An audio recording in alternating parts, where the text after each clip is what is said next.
Welcome back to the Burning the Red Shirt podcast. We're back after a week break. Couldn't get to it last week. We had one of the members out of the country, and it just worked better if we waited a week. So, Chris, you want to talk about your time out of the country? Not really.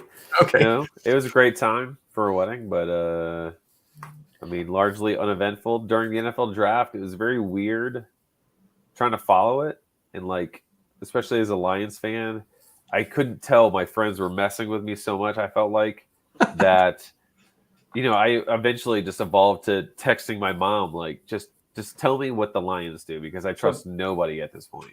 Were you not following it along on Twitter?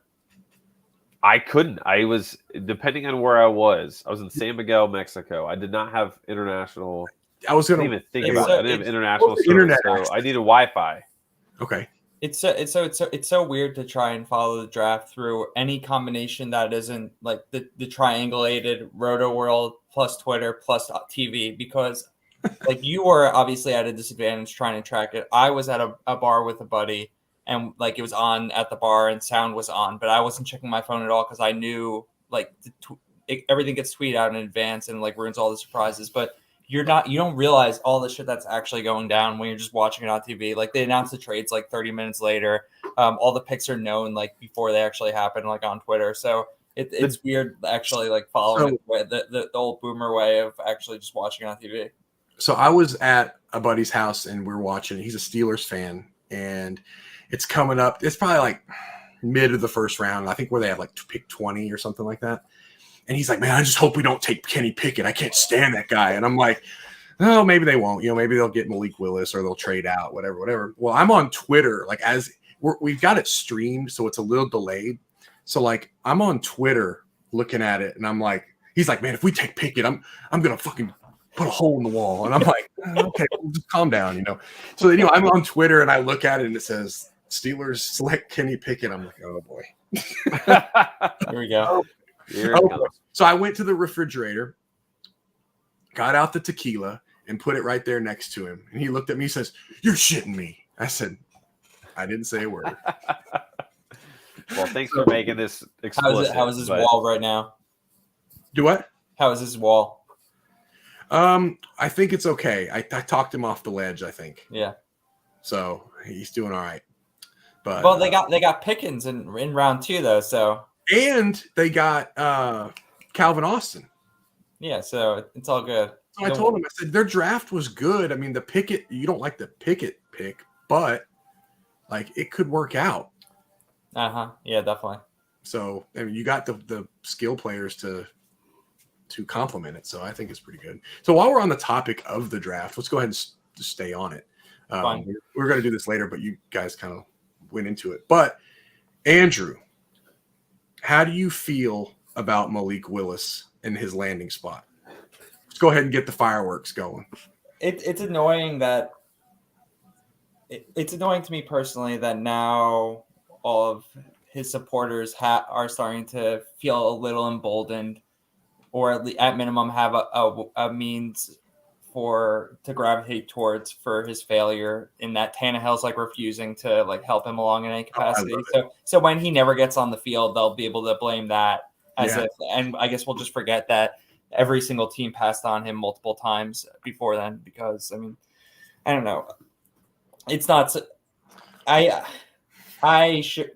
wish in hindsight that I bet more against him across my spread of draft props, but as much as I don't really believe in Kenny Pickett, even though he's from the same hometown as me, I had some action on him going first QB simply because I just never seen it with Willis. I was your dude who was willing to take Corral one over Willis last year, and I was not at all interested in jumping on the Willis hype train this draft season. So I mean, it felt great to actually see that come to fruition. I didn't think he was falling in the third round. I bought into a lot of the media generated hype. Did you think Ritter would go before him? Did that happen? I believe so. I watched and hung on to every single pick in round 1, but I kind of just faded out after that because I don't know, it's happening They were close. I don't know. I was boots on the ground in Mexico, so I can't. I didn't even know Pickens went to the Steelers. Like, I just know that Pickens had this weird thing going on when he was watching himself get picked. He was in the townie bar that like we would all go to like Thanksgiving weekend. They rented that out and closed it. That's awesome. Wild. Okay, so Ritter went 310 and Willis went 322. Yeah. So, I don't think anybody could have predicted that, right? Like, is there a worse of all the spots or teams that needed a quarterback that like were kind of quarterback needy? Tennessee wasn't. I mean, I could see why they picked Willis, just a general quarterback. That's got to be one of the worst spots though for him to have gone, right? Like, he's guaranteed to sit a year, and like that's okay. That's a methodical offense. That's not like it right now. It is. When Derrick Henry finally gets beat up to where he can't run anymore, then what do? Right? They got to evolve, right? But what are the best weapons, right? It's Derrick Henry and then Traylon Burks. I think it's good for his traded AJ Brown. I think it's good for his career because the alternative, he washes out of the league after they see him on the field for a few starts. But now, I mean, he at least has some time to accrue some paychecks. I am shocked it took that long to take him, like, especially like pre-draft. Everybody's like, oh man, we might have 3 quarterbacks in the first round. And then it was dropped down to like, okay, Willis is the only one that's got a first round grade. And then all of a sudden now Pickett's the only one who went in the first round or even in the second round. Yeah. So now it was all smokescreen. It was almost like they wanted like these teams to just trade up like really high and grab them. Like, I think they were hoping Detroit grabbed one at like 2. And then they were obviously the Steelers grabbed one, but I think they were hoping some teams moved up into the first round, panicking, thinking that they wouldn't be there. And then I think as the draft went along, teams were like, you know what? It kind of had some. They're all passing. Maybe we should too. I didn't get to watch it live, but it felt like, or maybe it feels like it's got some Bo Callahan vibes from draft day. I watched that on the way to Mexico because like I was like, I have to. And it's like the old like, wait, what do they know? Like, what do the Lions know that we don't know? Right. What do these guys know that we don't know? Oh, I have a question. Actually, Chris, this is good for you because you're a Lions fan. So I was talking at work with somebody about this. It's like, do you think the Lions traded up to take Jameson Williams because they wanted him or because they didn't want Green Bay to get him? I think we wanted him. I think that they've been pretty they've been very open about like their thoughts and draft process and stuff. They said that last year that when they tried to take Sewell that they put the card in so fast that the NFL draft like got mad at them. And like the same thing this year with Aiden Hutchinson. I think what happened was there was that like crazy string of receivers and they were like, oh shoot, like we got to make a move to make this happen. What's very surprising is that they made the trade with the Vikings, right? Like, you don't usually see that. So I think they really wanted a receiver at 32 or 34 or 36. I think it was 34. With the Vikings to stop Green Bay. Never. They wanted a guy at 32 or 34, and then they saw 5 or 6 go so fast that they were like, we got to make a move if we want one. They panicked. Yeah. So I don't know if it's panic is the right word, but they just aggressively went for they were called to action because if they didn't, they were never going to get one. They basically, I think the way people are looking at it is like they traded this 66th pick for Jameson Williams. Yeah, like what they traded Minnesota for that pick was way less than the Saints traded to get to number 10, the pick before. Yeah, which I thought was quite odd. Like you would thought the prices would have been similar, but they really weren't. It's crazy how quick so much this stuff needs to happen. Like you're on the clock, so you're like, oh well, we want a second and a third and a fifth, and they're like, no, we're not doing it. Yeah. Right, then you can't have it. Okay, we'll do it. Like I would think the way that these teams actually have to work is like all these responsibilities need to be partitioned across lots of different people because there's no way one dude can actually be responsible for decisions of this magnitude, factoring in all the different variables in this like 5-minute window.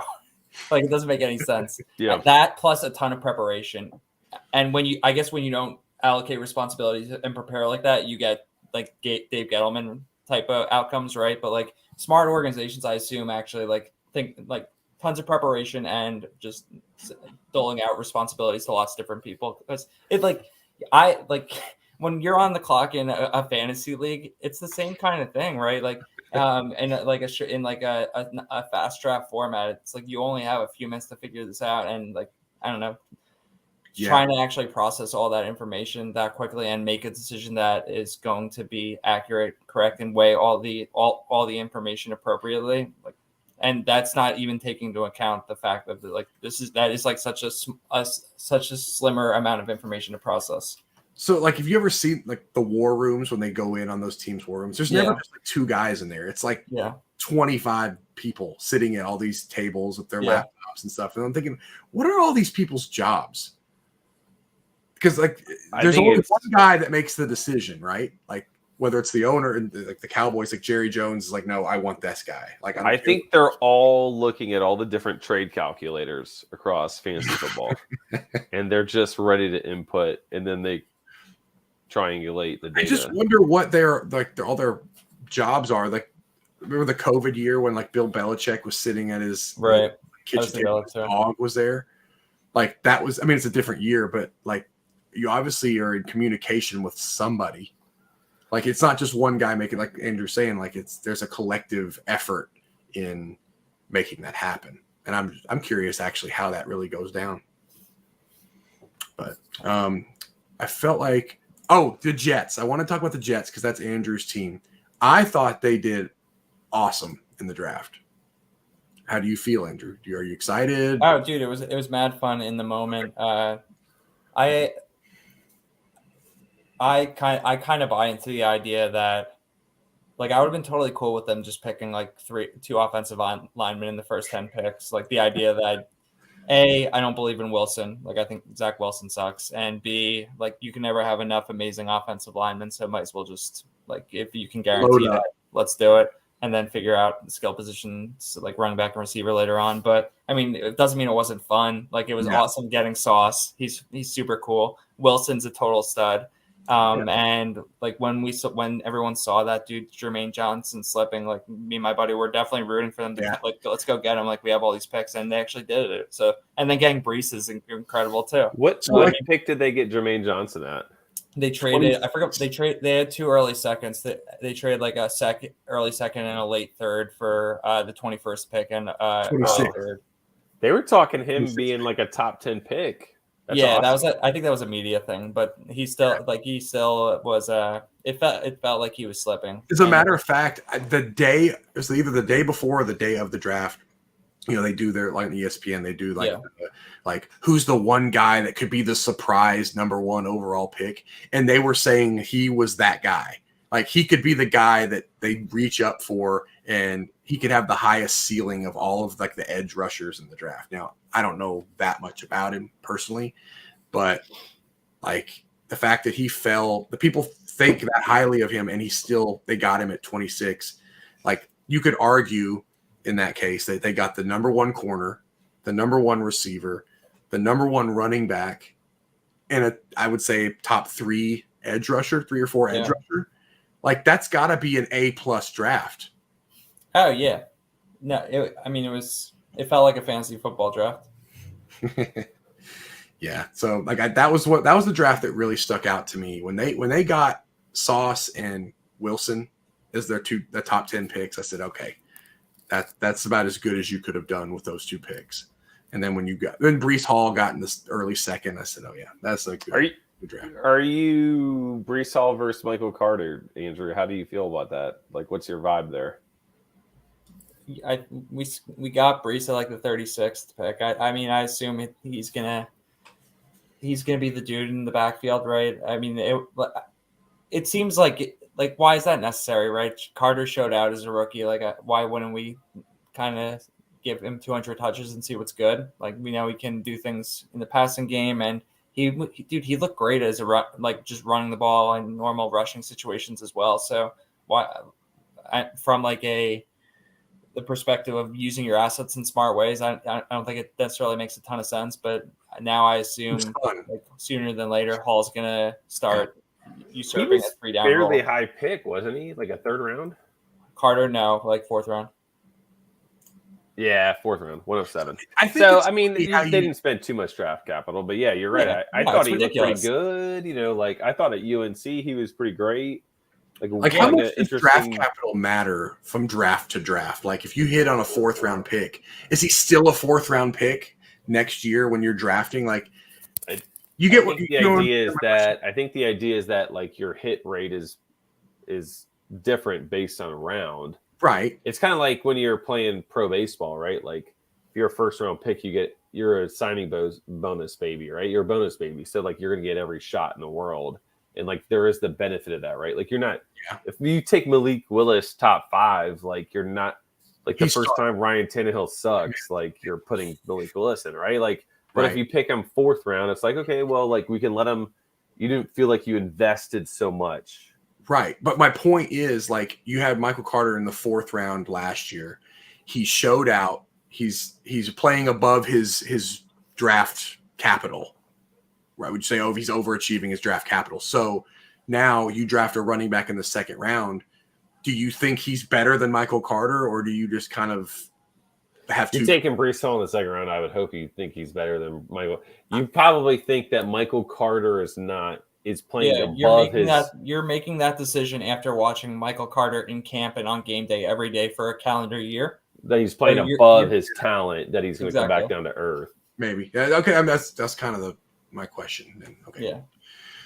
All right. It's weird because running back is a position I think everybody agrees like you don't have to spend up, right? Like years ago, right? You were picking guys in the Zeke in the top 10 and stuff like that. Like nowadays, you're crazy if you take like Bijan Robinson is like a superstar stud running back. Like is he going to pick? Look at in the 1st round. Like I don't know if that's Harris. a lot. Najee Harris was like you would have thought 5-6 years ago would have been a top 5 pick. And you look at him now and you're like, oh, he's a 1st round pick, but it's not a time to select running backs high in the draft. So it just kind of the way that everything's evolved. And I think Andrew and I have had these talks about like paying a running back. We won't get into all of that, but like you run this guy into the ground on a rookie contract. Like, why would you pay him? Why would you pay him a whole lot of money when you can just draft a new one that's got fresh tread on the tires? But anyway, we'll stop the draft stuff because I don't think people want. Yeah, we haven't college football. Yes. Yeah, we haven't fully turned NFL podcast so yet. We're gonna give Chris his moment, but I want to say, Bru McCoy to Tennessee.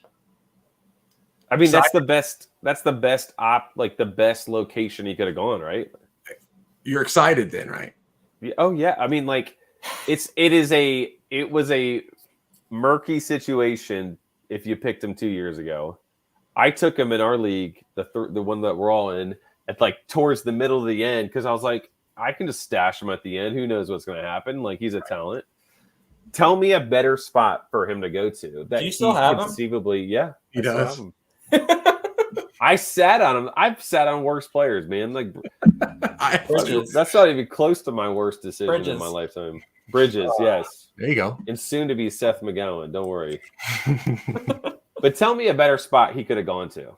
No, dude. It's 90 plays a game, getting the ball aired out, and really only one receiver that's actually shown that he's gonna do anything with opportunities, right? So yeah, that's right. I mean, and I was actually shocked. Okay, so tell me, Cedric Tillman and Velus Jones. I don't know if I'm saying that right. How many catches do you think they had difference? Like, what do you think their catches were last year, total wise? I think total. I think like Tillman each of them. I think Tillman had 49. It was low. I think it was in the 40s. Yeah. And I'll give Velus 56. Okay, so Velus not bad. So it's 64 and 62. Tillman to Velus. Okay. But Tillman was like the long guy, right? Yeah. He had some huge plays, and he also had the touchdowns. But like, I'm shocked by how close and similar that is. Like they were clear 1 and 2, and I don't have like. Find me a made-up guy that takes over. It took a minute for Tillman. Sorry, you know what? You continue. Yeah, real quick. Find me a random made-up guy to replace, like to get in the way of Bru McCoy. You can't. Like I have like some Jimmy Callaway. I don't even know who that is. I drafted him a couple years ago. He's still on my roster, but I don't think he does anything.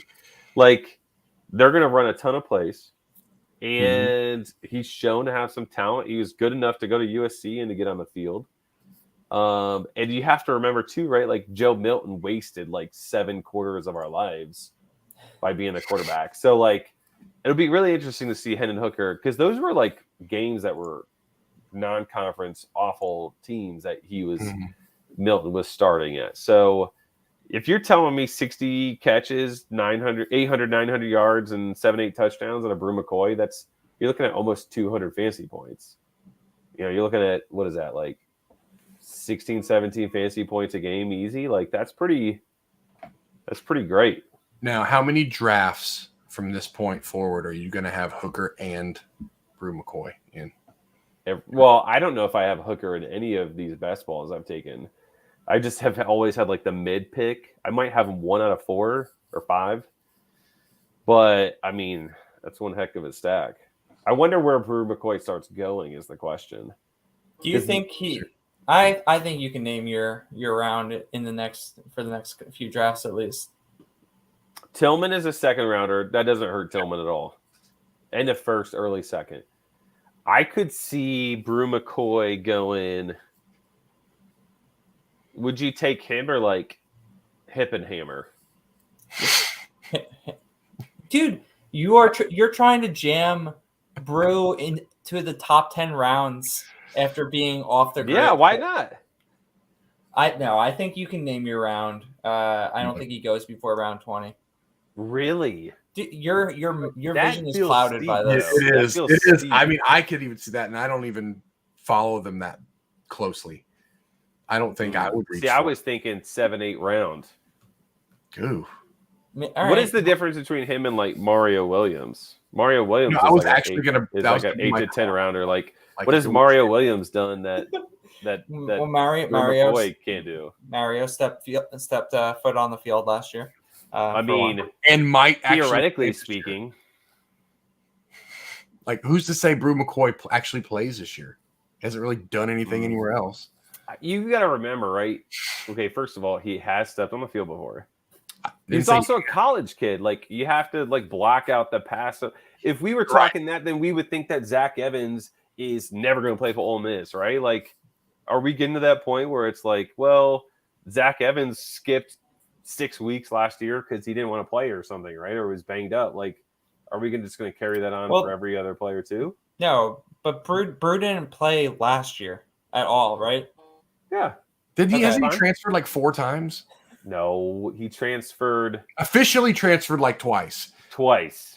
But he didn't. His recruitment, didn't he go from like Texas? Well, he was going to go to Texas, and then it was USC, and it was back. It was, I think it was USC to Texas to USC. Like it was back and forth. It was like he just needed some direction. The Evans comp is fair, just in the sense that it gives us a point of comparison. It's not a fair comparison because Evans has been amazing when he's been on the field. You can't really say the same for Bru. Like he cracked the USC starting rotation. He was the number 4 receiver, and he caught a few passes in some games. Who were the USC receivers that year? They were very good, right? It was Vaughn's. Shame on him for not beating out Michael Pittman and Amon-Ra St. Brown and. Like, fine. That's fair. You know what I'm saying? Like, you're not wrong, by the way. Like, yeah. He sat out a year. Like, that is a legitimate concern. But like, I don't think you can fully say, well, he didn't do much in his time at USC. Well, like, he didn't beat out 2 like great NFL receivers, like 3. Well, Tyler Vaughns is as much as I love. Tyler Vaughns. He's like your original boy. I know, but I just can't do that. Drake London was on that USC team. Yeah. Velus Jones was on that USC team. How much do you think Velus Jones had an impact on his transfer? Any? I didn't realize that Velus was from real USC. I thought it was South Carolina. He's from real USC? Mm-hmm. Yeah. Oh. Yeah, I'm sure there's Velus Jones is like 34. Like, he's played a lot with a lot of great USC receivers. Yeah. Maybe there's a little bit of something there. I'm wondering that too. Like as I've looked at it, I'm like, you know what? There has to be something to that. By the way, it wasn't Pittman that he couldn't beat out. It was Drake London. Drake London. I apologize. Yeah. Who? It was go London, in the draft this Amon-Ra, year? I and don't Vaughns. remember. Yeah, it was London, Amon-Ra, and Vaughns. Yeah, that was the 2020 year. Yeah. They had 33, 41, and 33 catches, and Bru had 21. And then, although I will never forget one of Bru McCoy's touchdowns, which was that pass that was supposed to go to probably Vaughns or Amon-Ra, and it like tipped, and then like there's Bru McCoy in the corner like catching it. Chris has that framed in the room. You just can't see it. It's up on his wall over there. So I've been meaning to ask you, when are you going to start decking out that room with like some swag? I need to. I have stuff. I have some good Detroit Tigers stuff, but Yeah. I haven't. I'm lazy. I haven't gotten to it, unfortunately. Fair. It's probably where he keeps the horse. The horse I keep 15 minutes away. Just messing with you. Thank you very much. For another pod. Man. All right. We got the Bru McCoy stuff out the way. Now, the other thing we want to talk about was the whole NIL situation. I know everybody's been talking about it. Obviously, the big story right now is the Jordan Addison to the portal. Everybody say he's going to USC, that he's rumored to have been offered like $3 million. At first, it was $1 million. Now it's $3 million and a house, like whatever. Do you guys, do you see a problem with this moving forward, or do you think that this just is what it is? We'll just have to deal with it, kind of thing. Or let me rephrase it. Do you think that something will be changed in terms of like legislation or whatever to like regulate it in some way? My overarching thoughts on NIL. So I'm stealing this from. Do you follow gambling Twitter dude Joey Kanish? I think I do. A little bit. So he put out a tweet that I feel like encompasses the mindset that I try to apply this mindset to like other parts of life too, like professional, and it makes sense here as well. He said something along the lines of like, what was it? I should have pulled the tweet up before the show, but it was something along the lines of like, okay, basically NIL is going on. It's going to affect like X, Y, and Z. But the bottom line is like, I'm still going to watch college football on the show, and because it's an amazing product and it's going to be awesome. And I feel like that resonates with me, just in the sense that like I can't, as a control freak, I can't control any of this, and it's probably like it's getting a lot of people upset. It's creating a lot of controversy, and it's stirring up lots of emotions. But like as a Georgia Bulldog fan, I understand from that perspective like why. Like it's easier when you're like rooting for your team to have a vested interest and an emotional interest and stuff like this. But from a fantasy perspective, yeah, I mean, it's going to suck when it inevitably, like I've been pretty lucky with the portal so far, just in terms of like landing spots, guys transferring out, guys transferring in, not really affecting too much of my early best ball stuff.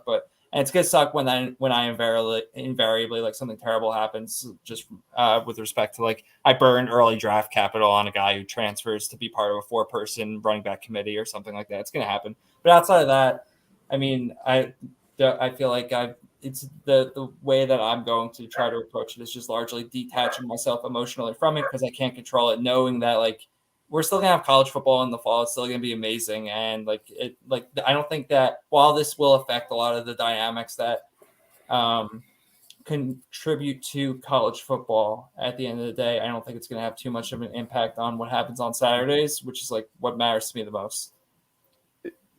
I don't have any issue with it. Ultimately, like it is what it is. Players weren't paid forever. I think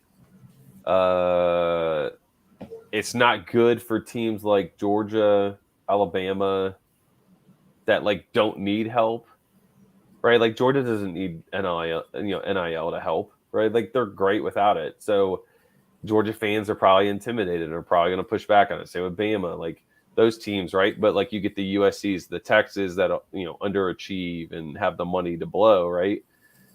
I think you'll probably see like a separation, right? Like those types, the A&Ms, the Texas, the USC, like start to get a little bit more of an advantage because they can blow money on stuff like that.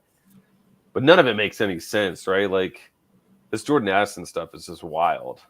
Yeah. Like they're bringing in Aaron Donald, they're bringing in Larry Fitzgerald. It's like to convince him to stay. It's like, would you convince your wife to stay when she's like, yeah, I want to leave for this guy? It's like, no, like if you're convincing some other guy, like trying to hit up on some other guy, like you go for it, you know, like, yeah, that's so weird to me, but I don't have any issue with it ultimately. You know, like I'm a Michigan fan. They're awful at it because they're Michigan.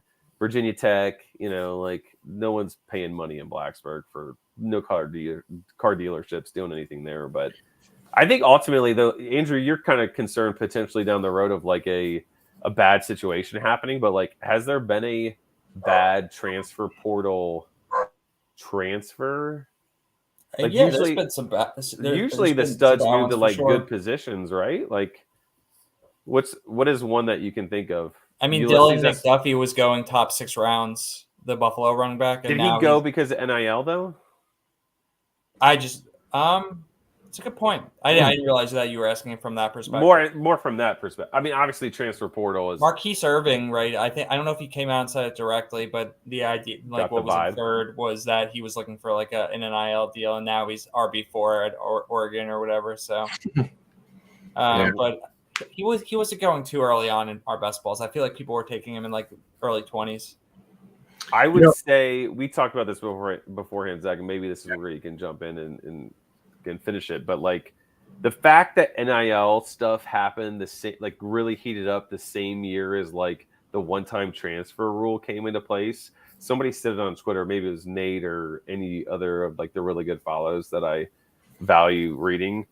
Like they brought it up and I was like, holy smokes, you're right. Because like, is Jordan Addison transferring anywhere if he has to sit out a year? Like, no, he's not. Like, there's no amount of money that's going to get him to go to USC to sit for a year. So that I feel like is very I don't know that I agree with that. You don't think Jordan Anderson? You think he transfers to USC for $3 million? You said there's no amount of money. Okay, well, no, I'm just thinking he won the Biletnikoff. Realistic amount of money. People have already seen what he can do. Now, for him to go to USC to not play and then go to the pros, like the people at USC be stupid to pay him that if he's just going to bolt and never play a down for you. But I think we're like we talked about it beforehand. Like I do think it's a great point because if there was the hindrance of I got to sit out a year, who's going to pay kind of money to be a spokesman for whatever brand or whatever if you're not on the field? So that is a good point. I think it is. Do you think that NIL? Well, it's funny just phrasing it as NIL because like that is just those are 3 letters that cover like the reality is in no way equating to the original definition of those letters, right? Which it's funny. It's just like this umbrella under which so many different things like pay for play, et cetera, all fall under now. Like we just throw this term around like it actually has this definitive meaning and it doesn't. But anyway, do you think the advent and the progression of NIL has effectively eliminated what was potentially becoming a trend of star players opting out of either mid-season or before their final season? So here you're like, has it stopped it, or is that what you're asking? Or yeah, I don't like that. Do you feel rewind to 2020, right? A lot of that opting out stuff was tied directly to COVID, but I think some of it also was not, right? Players opting out, like what's his name, Kenny Gainwell opted out, right? Protect the draft opted out. So, yeah. Would you like? I wouldn't have been surprised if Boutte opts out before this year if that trend progressed.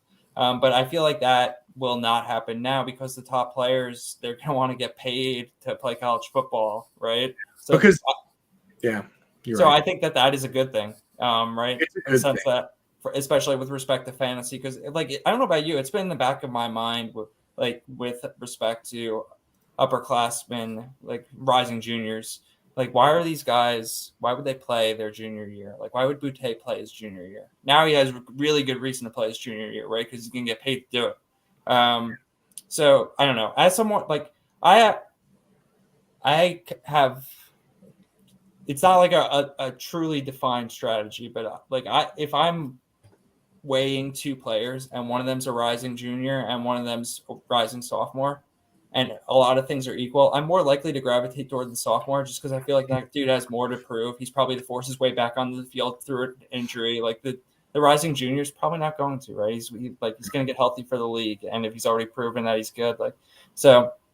I don't know. Maybe NIL changes that equation a little bit, though. Yeah, I brought up something before you got on here, Andrew. They talked about the big like super conference and like remember how it was like the 16 or 20 team super conference. Like, does that resurface? Because you're gonna have a handful of teams that are continually participating in this mega money NIL deals.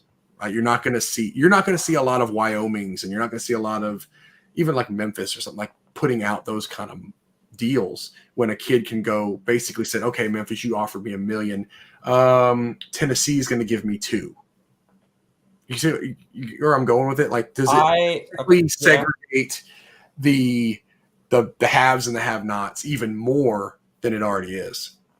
I think that you have to view what we're seeing right now through. Well, I'm going to sound like I know what I'm talking about here, but I really don't. I'm just kind of projecting what I feel like I've learned from hearing other people talk about it, something like this. But I feel like what we're seeing right now is the establishment of a market akin to like NFT market right where right now it's kind of the Wild West. Everyone's just grabbing and buying everything. No one has a great feel for the actual value of these assets, right? How much a player is worth, who contributes X or Y, etc. That those things will resolve themselves as more data becomes available as time moves on. And I think what we'll see is similar to like the NFT market, right?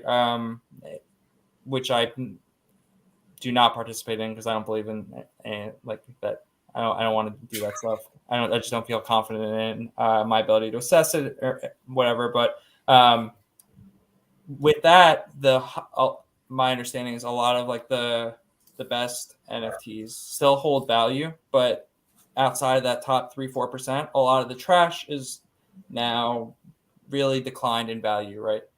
So, and I think we'll see probably similar progression with respect to NIL market. Like the top players will continue to command a large sums of money, but I think whereas right now a lot of the schools are willing to pay for a lot of the more medium range players, I bet that we see less of that as time progresses, and that all of the endorsements, all of the NIL contracts kind of just surface and reside with the upper echelon talent. That's fair. Chris, do you have something to add to that? Or? I think it's really interesting to watch like college basketball in terms of NIL, because I think like with basketball, the draft is so different. Obviously, there's 2 rounds, not 7, and all that, size and all that stuff. So I think NIL is really cool for basketball because you're going to get like Hunter Dickinson from Michigan never comes back to Michigan without NIL, right? Like he can make money, and he's genuinely not a top 15 pick, like not even close. So instead of him going just because he wants to start making money, he's going to come back. I think that's awesome. Like, and as a college sports fan, like I love every bit of that.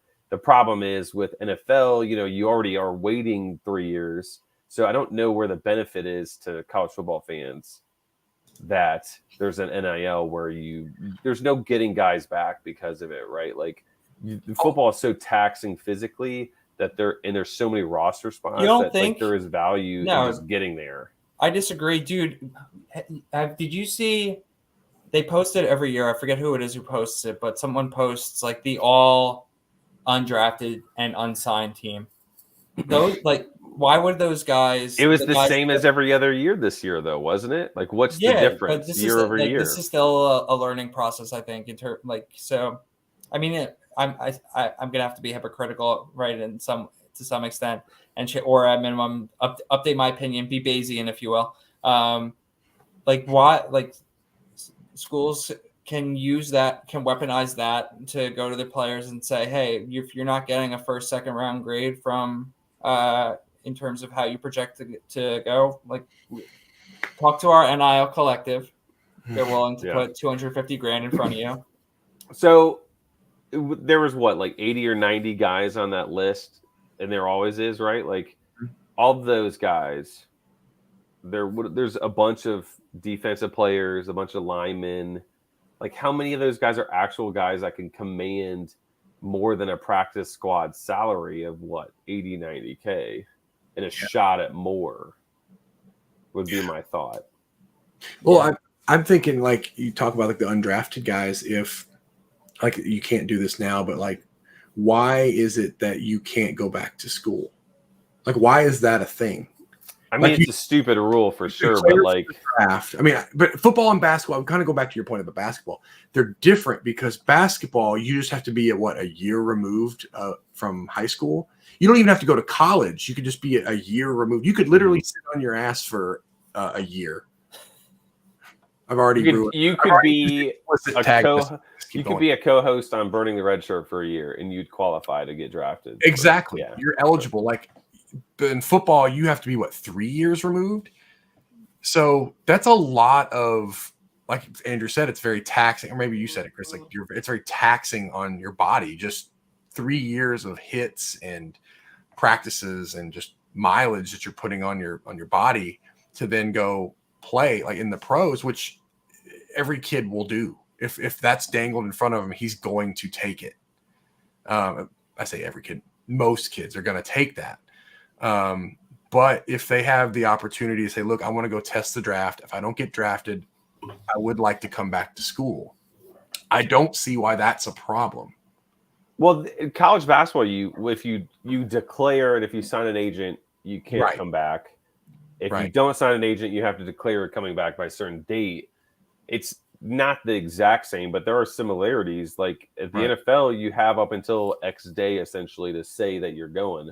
Like there's not that much of a difference. Like you're still signing an agent or not. Like I guess they just the practice squad salaries. There's more practice squad spots available than D League or G League spots for the NBA. We could also go. I mean, it's not a ton of money, but you go overseas, right? Like you can make $500,000 to $1 million a year playing overseas. Like there are career guys like that, but that's true. I don't know.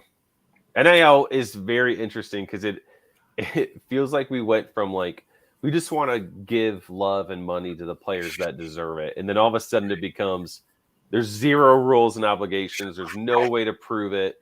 We're just going to be. It's just basically like this way to say. You guys can do whatever you want. Just like, please, whatever you do, don't like get on TV and call Saban. Like, just don't make it so blatantly obvious. Okay. We talked about it before we came on here. Like how do you like tampering? Everybody says, "Oh, he's tampering."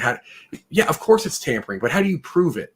Like, you can't prove it unless you have phone calls, texts, or you met Coach Saban in a parking lot and he gave you some money and somebody filmed it, right? Like, that's the only way you're gonna prove. Do you think the bigger problem is proof, or is it so just equated to the way that government works, right?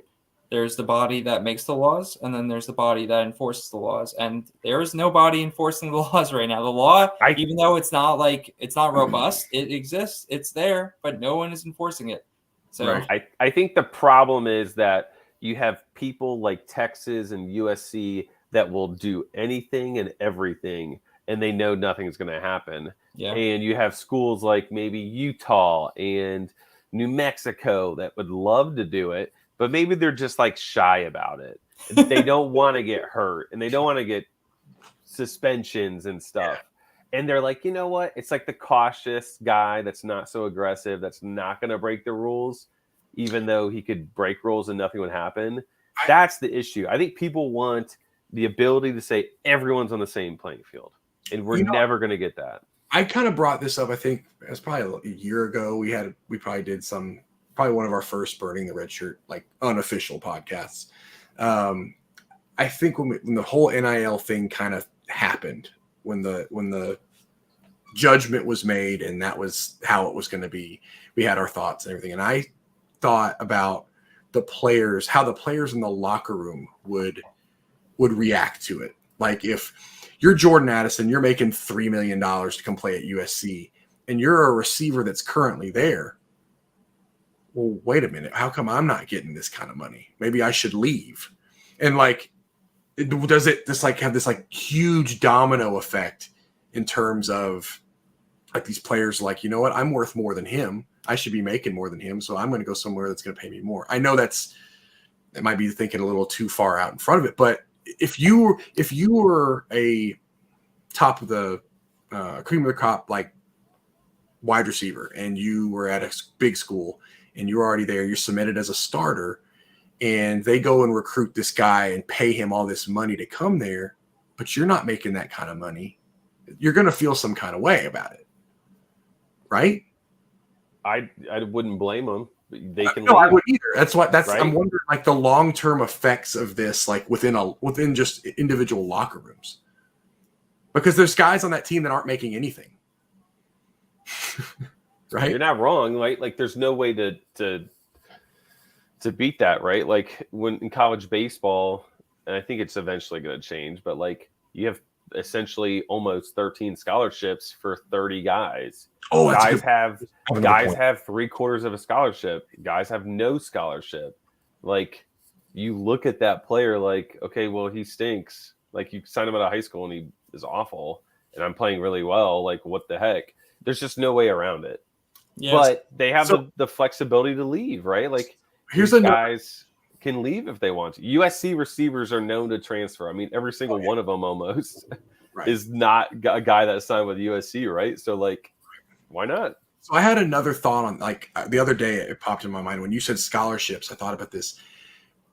What now? Like these schools could circumvent scholarships, right? Like they say, look, we're going to pay this kid $3 million under the table. He can pay his own way. Yeah.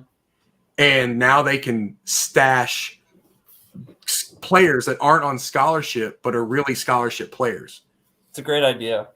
I mean, right? Like if you're in Alabama, it's like, well, if we could pay this kid to stay here and like we'll pay his school, he's basically on scholarship, but not really. Just give him an NIL deal. I think it's all the same, right? So what's the difference? It's going to be completely tampered with. I said tampered. That's the word going around, but like it's going to be completely manipulated. That's probably the better word. There's 85 guys on scholarship. Like I don't know if people are worried about that 86th guy and how he gets a scholarship because Jordan Addison got an NIL deal. That's my only thought. I'm talking about like the coaches and the like. You know what? We really want to recruit this kid. He says he's not coming unless he's getting a scholarship. Let's go ahead and pay the starting quarterback a little bit more money. Basically, pay his way of school. Take him off scholarship. You see what I'm saying? Like you could manipulate that in so many different ways. I see what you're saying, but we're still talking about 85 guys, and like.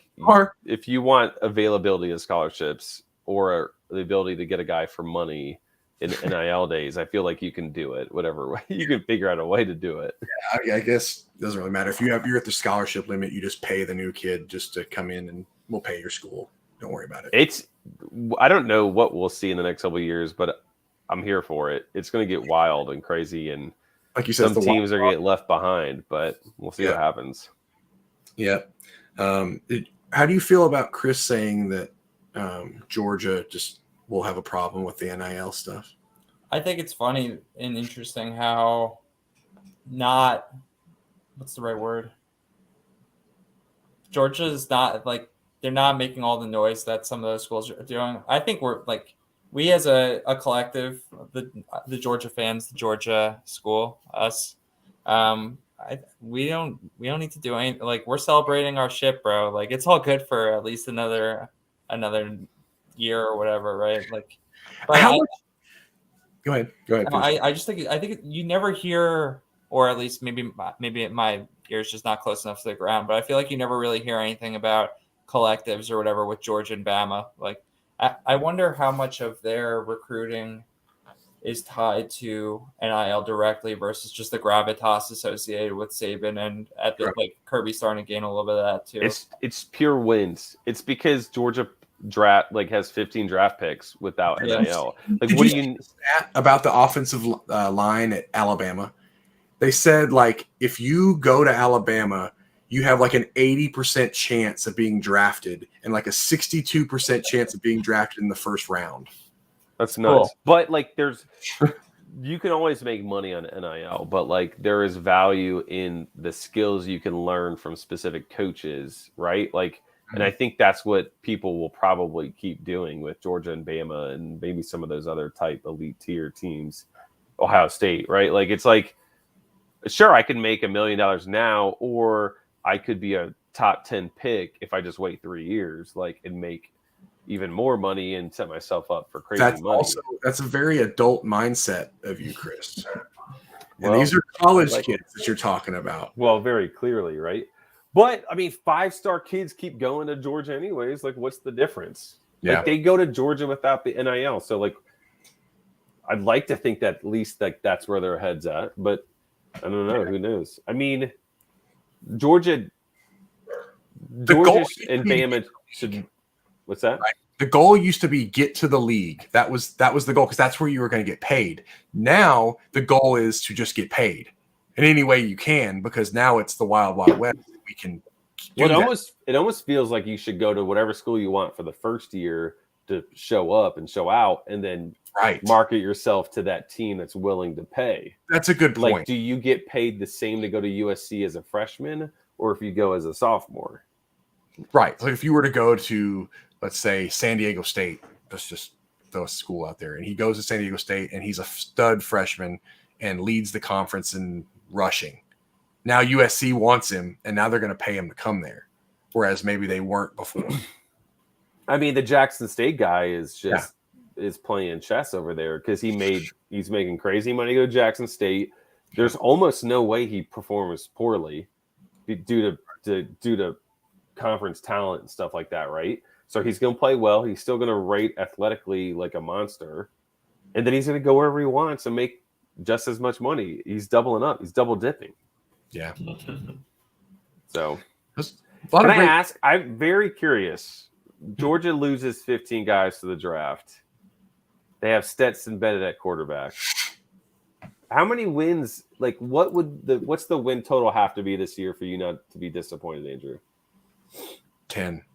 Dude, I don't care about this year. Like, we're partying. It's all good. I mean, I'll root for them, but like, I'm with Stetson. I'm with Stetson. Like, you heard I don't know if Jared just grabbed it from one of his sketchy message boards or what, but the stuff about like Stetson like showing up drunk to class and like fucking around at practice and still celebrating the wins. That's how it's supposed to be. Like, no one can touch us. No one can say anything about us. We could lose to Vandy by 100 points. I wouldn't care. That's fair. Fair. With that being said, how many wins do you actually like? How do you think they do? Like, realistic? How do you think they do this year? Open against Dan Lanning in Oregon, right? You mean Bo Nix in Oregon? Yeah. So we'll wax them, no problem. We play Kent State this year, so that'll be fun. Look at your boy Slee. My boy Slee. And then of course cross against Auburn, and then some other random SEC school. I mean, if we won less than 10, I think it would be surprising. I think it would be surprising if we don't make the SEC championship, right? I feel like that's kind of the floor, 10 wins in the SEC championship game. Part of me thinks, and maybe this is just because obviously they have crazy recruits, but like, I feel like there's a real shot that they lose, that they could win less than 10 games, but maybe the schedule is super soft. I don't know. I mean, right? Like that. I got it on the screen. Do you see it? I know. Yeah. I'm just saying, like, generally speaking, when you lose 15 guys and your offense is led by Stetson Bennett, you don't have like some superstar name out wide. You don't have a crazy running back. Like, I think if the schedule was competent, it could be 9 wins, right? Like Florida could be difficult. Tennessee could be difficult. Dude, people are already talking themselves into Florida not being a wreck just because Napier's coming in with his Saban like system. Like, they're favored week 1 against Utah, which I think is outrageous. It's in the swamp though, right? What's up? It's in the swamp though, right? It might be, yeah. I think it is. By the way, just completely off topic though. Like, is that Vanderbilt logo new? It's new, yeah, it's new. They rebranded. Nice. Yeah. Yeah. When you win 4 games, you got to make sure you rebrand. There's not 3 losses there. That's what I'm saying. Not. I think I think the only possible loss. I think there's 4 possible losses. Even if you say Oregon, Georgia Tech. I'm sorry, Oregon, South Carolina, Tennessee, and Florida. South Carolina's a stretch. Oregon's a stretch. Tennessee's kind of a stretch. Florida's but like they're all stretches. They're not like there's not one of these games that they're going to be an underdog. if you do if you do the CFB winning edge, the Nick thing where you assign not percentage win values from 0 to 1 based on the likelihood that the team wins every game and aggregate the totals all up, like you're arriving at more than 10 because you're giving them like 0.8 wins or at least 0.75 wins in every single game, and it's probably about 0.98 0.99 wins in most of these games. I mean, that's what happens when you play the SEC East, right? Like if you're Georgia, and that's not even like I love jabbing Georgia fans, but like that's the way it is. Like the SEC West has been 100 times better for the last 15 years, right? So like, speaking of jabs, do you think Auburn has a chance against? Not a shot. Auburn's going to win 5 games. Yeah, Harson's gone after this year. Yeah, he's gone after this year. I think Auburn athletics just said, you know what, we're going to lose 5 games no matter who our coach is. Let's just save money and we still got basketball at the end of the year. And they still have basketball. So I think we should do every pod. We should pick a team that we do like a win total on. Like we pull up a schedule like this and we just talk about where their losses are going to come from, if any. Yeah, I think right here we're looking at it. 11. I mean, there's 12 games. I would feel very confident with 11. What is the Vegas number? It's probably 11. Nick was saying, I think 10.5. No, I think it's like 11 and a half. Yeah, it's like 11 with a crazy like minus 240 probably or something, and then like 11 and a half would be like minus 120 or something maybe. Like the only game I would be nervous 11 and a half, you would juice the opposite way. Like I look at Oregon and I think, you know what? We don't know what Oregon really is today. Like I don't think I can tell you what Oregon is. Not a team that's beating Georgia. But I don't care who's quarterback. I mean, what have we seen from any of it? Week 1, you never know. Now they're a new coach too, right? Like, what did they have? The Georgia DC. Landon. Yeah, what have we seen that's gonna? There's none of that makes me think. None of what I've ever seen about any of those guys. That Oregon wins. I'm just saying it's. Pull up Auburn real quick. Let's knock it out with those two to start our career. Oh, there's a loss at Mercer. You know, the Bears are tough, bro. Are they? San Jose State. No, they're not good. San Jose State's coming to town. Oh boy. Chris, you have to be there for that. Boots on the ground for that one. You have to be there. My boots will be on the ground for many games, but it won't be that one. Penn State. Penn State's a possible, very likely loss. What a schedule. Missouri could beat them. LSU could beat them. Georgia's going to beat them. Oh, look at that game right before the Iron Bowl. Holy smokes! They get Western Kentucky. They always do. They always do that, though. That's not a cupcake, though. Oh well, I don't know. Come on now, they're only 1 year. Give me the 5 wins they get, Andrew. Point out the 5. They're not beating the Chevins, right? They're going down to Cordero. I think Missouri. Like I'm not on the Missouri bus. Yeah. So you got Mercer, Missouri. Yeah. Oh, it gets tough after that. It gets real tough. I mean, Western Kentucky. Let's say that's 3. Mississippi State, maybe at Mississippi State. FanDuel just put up win totals like either today or like I could see them. I could see them beating Arkansas. If it's higher than 6, I'm taking the under. It's probably 6. I'm pulling it up right now. If it's 6.5, I think we all go hammer. I think it's 5.5. That's my bet. Yeah, I don't see. I mean, they're not going to be favored against Penn State. Well, they're going to be at home. I mean, there's enough like it's 6.5. There's enough noise out there. Heavy juice on the under. Yeah, there's enough news and noise out there that a guy that's never played a down for Auburn is going to be the quarterback. So is that you? No, that's the Oregon transfer. That's from Hoover or from Birmingham. Ashford. Yeah, so like They got Tank, but like, who are their receivers? All right, we'll give them they pull it out against Shevin with some lucky bounce in the fourth quarter. So they beat the Bears. yeah. They beat 2-0. Shevin. They're 2-0. Penn State, L. Yep. 2-1. Missouri win, we think, right? Who did they beat Penn State last year, or they lose? They at lost Penn on the State? road. Yeah, It was a night game whiteout. yeah, that was. They only lost by like 7 or. Wasn't Yeah, that it was a good game. a little better than this one? I'm giving them Missouri. Who knows what happens with LSU. the Kiffins this year? But What about LSU?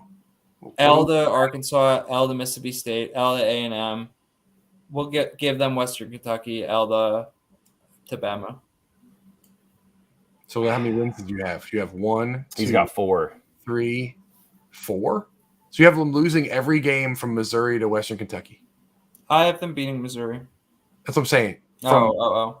like between those two teams, those two losses. So you have losing to LSU, Georgia, Ole Miss, Arkansas. Possible, but they'll be in the games, I think, against LSU and Ole Miss. But I think the others are pretty much definite L's. See, I would have said they would be in the games against Arkansas and Mississippi State. And Yeah. like, if you give me those 4 teams, who are they most likely to be? I would say Mississippi State, Arkansas, LSU, Ole Miss in that order. Their road schedule is pretty brutal. Yeah. It's always brutal. Like Well, the SEC West. at Georgia, at Ole Miss, at Alabama. Ugh.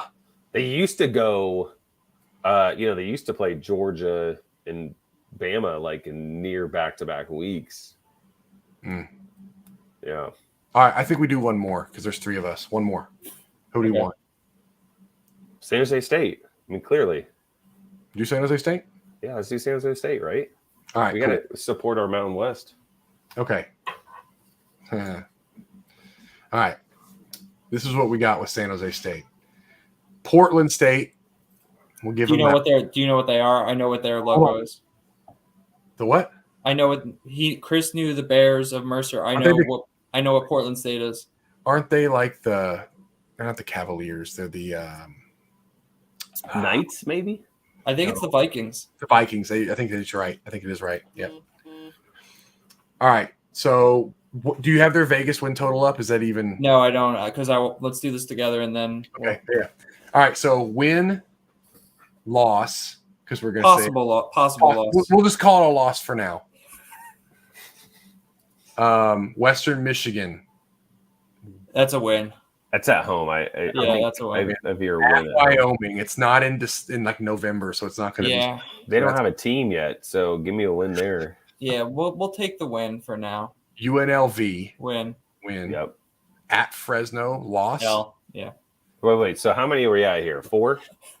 We're at We 4. have Okay, 1, just making sure. 2, 3, 4 Okay. wins. 4 and 2, and then at New Mexico State win. Yep. Nevada Win. win. I'm not as confident on that one, but I'll go with it. Well, half the Nevada teams play. Yeah, just dude. State, Nevada. That's what All we right. should have done. I wonder what their win total is. Well, hold on. Let's finish this one, then then we can do it. We got to save it for next week. Got to save it for next All right. week. So win. Portland State's a win. I wish I could just draw on it. I could make it like a. They only put up P5 win totals, by the way. So All right. Hold on. We got Portland State. We got Western Michigan. We got Wyoming. UNLV. Those are 4 wins. Lost to Fresno. Then a win against New Mexico State. And a win against Nevada. That's 6. Colorado State that's a game of the year. That's gonna be such a fun game.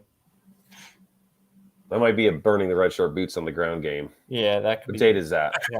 Yeah, November 3rd, anniversary of first date with Margaret. So no dice. Yeah. But That's another topic for another pod, I think. yeah. What anniversaries we celebrate? Do Do we think they beat Colorado State? Maybe I'll take her. Yeah, that's gonna be a phenomenal game. Let's say no for the sake of this. Yeah, What about at San Diego State? give him an L. Yeah. At Utah State. L. We're still at 6 then. Ooh, Hawaii. Hawaii, yeah, that's a win. Home win. So we have 1, 2, 3, 4, 5, 6, 7. But it's wins. like a strong 7. The thing that worries me about San Jose State is that like I know what's coming in offensively, but like what are they doing on defense? Yeah, but I can say that about every single school. I don't know about you, but I don't care about non-skill players outside. Like O-line is about as into it as I get, just to like make sure I'm not walking into investing in a running back who has 0 coming back from the O-line. But like, dude, I don't care about defense. I don't think I ever will. I don't care about it either. I'm just saying in terms of win losses, Right? I feel Yeah. like we could get before snuck up on here. Before our wonderful viewers go and put their mortgages on the garbage that we're spewing, maybe they should have an understanding of how little we know about the actual team composition here. So we got Georgia at 11 wins comfortably, likely 12. We got Auburn at 4 comfortable wins, maybe 5. It's maybe 6. Hammer the under. This is not betting advice. Yeah, if it's 6.5, man, I don't know. It's hard not to go under there. Like where do you see them getting 7? Like there's like I don't. Yeah, point me to the direction of them getting 7, and then we have San Jose State at 7. 7. And I imagine their over under is probably about 6.5. Do you think this San Jose State coach would be down to coach Auburn? Brett Brennan. I don't know that. You know what? He's cut from the same cloth as Harsin. He gave a press conference last year where he lashed out at some reporter, telling the guy like, "What do you think? This is the NFL. Like, you're not getting injury information here. Stop asking." So, a natural glove fit for the secession plan for Harsin. Yes, you heard it here first. We talked Jordan Addison. I swear, if Jordan Addison goes to Bama, it's just going to be. It's on, dude. It's on. Do we want to wrap it up with where we actually think he lands? That feels like a good final topic. Feldman's out here tweeting about Bama being in the picture. He just snuck it in there, by the way. Yeah. He just was like, yeah, he's in the portal. We're looking at USC, Texas, I imagine him on his Twitter scrolling. He's like, you know what? These guys over here at this random podcast, they threw that out there. Like, I'm just gonna throw it in there. They got like 84 followers. and Saban, Saban follows Feldman, and he's like, "Ooh, maybe I should go and get a meeting with Addison." And once you get Saban in the room, dude, it's fucking over. We have 104 followers. I just was gonna say, holy smokes, what happened? Well, Felix topped us like 20. You know what it was? Is I talked to a lot of people in San Miguel, Mexico, and got him to follow it. And I told him I would pay him pesos for it. So. Nice. And Andrew got us our 100th follower. I did. Gave Margaret the honor. I got on there. I got the notification. I'm like, he definitely just had her follow us just to get the 100. We needed 100. I was sitting on 99. I said, oh, yeah, he definitely did that.